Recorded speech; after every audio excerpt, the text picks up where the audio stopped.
আবারও চলে আসলাম আপনাদের সাথে আরেকটি গল্প নিয়ে। আজকের গল্পের নাম আয়নাঘর। একটি ছেলে শহরে পড়াশোনা করত। শহর থেকে ছুটিতে গ্রামে আসে। কয়েক বছর আগে ওদের এক আত্মীয় মারা যাওয়ার পর থেকে পাশে পুরনো একটি দোতলা বাড়ি পাকা পড়ে আছে। বাড়ির দেওয়াল জুড়ে বড় বড় পুরনো আয়না। কথিত আছে সেই আয়নাগুলোতে সন্ধ্যার পর নিজের প্রতিচ্ছবি ছাড়া আরেকটা ছায়া দেখা যায়। একদিন সন্ধ্যায় কৌতূহলবশত সেই ছেলেটি বাড়ির ভিতরে ঢুকে পড়ে। সেই বাড়িতে ধুলোবালি, ঝুল আর এক ধরনের গন্ধ মেতে আছে, যেন সময় থেমে আছে। সে একটার পর একটা আয়নার সামনে দাঁড়ায়। সব আয়নায় নিজের প্রতিচ্ছবি দেখা গেল। শেষের আয়নাটার সামনে দাঁড়াতেই ঠান্ডা এক শ্বাস ফেলে আসে।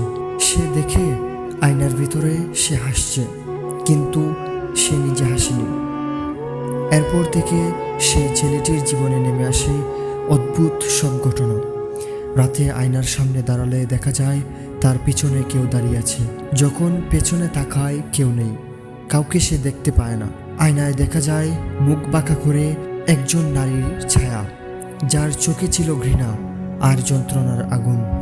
এক রাতে সে স্বপ্নে দেখল এক সময় এই ঘরের আয়নায় আগুনে পোড়া এক নারী নিজেকে শেষ করে দিয়েছিল। স্থানীয় লোকেরা বলাবলি করতেছিল সে আয়নায় নিজের মৃত্যুর ছবি দেখতে পেত। এখন সে অন্যদের চোখে দিয়েই নিজেকে দেখে যেতে চায়। সেই ছেলেটি কিছুদিন পর বুঝতে পারল তার শরীর দুর্বল হয়ে আসছে, তার মুখ শুকিয়ে যায়। আয়নায় সে নিজেকে চিনতে পারে না। তারপর গ্রামের এক মৌলানা ছিল, অনেক আগেকার দিনের। সবাই বলাবলি করছিল সেই মৌলানার কাছে গেলে কিছু সমাধান পেতে পারে। সেই ছেলেটি আর কিছু না ভেবে সেই মৌলানার কাছে ছুটে গেল। তারপর সব ঘটনা তাকে খুলে বলার পরে মৌলানার নির্দেশে একা একা সেই বাড়িতে ফিরে যায়। আয়নার সামনে দাঁড়িয়ে সূরা ফাতিহা আর আয়াতুল কুরসি পড়তে থাকে। আয়নার ভেতরে ছায়া হঠাৎ করে চিৎকার করে ওঠে আর চটপট করতে থাকে।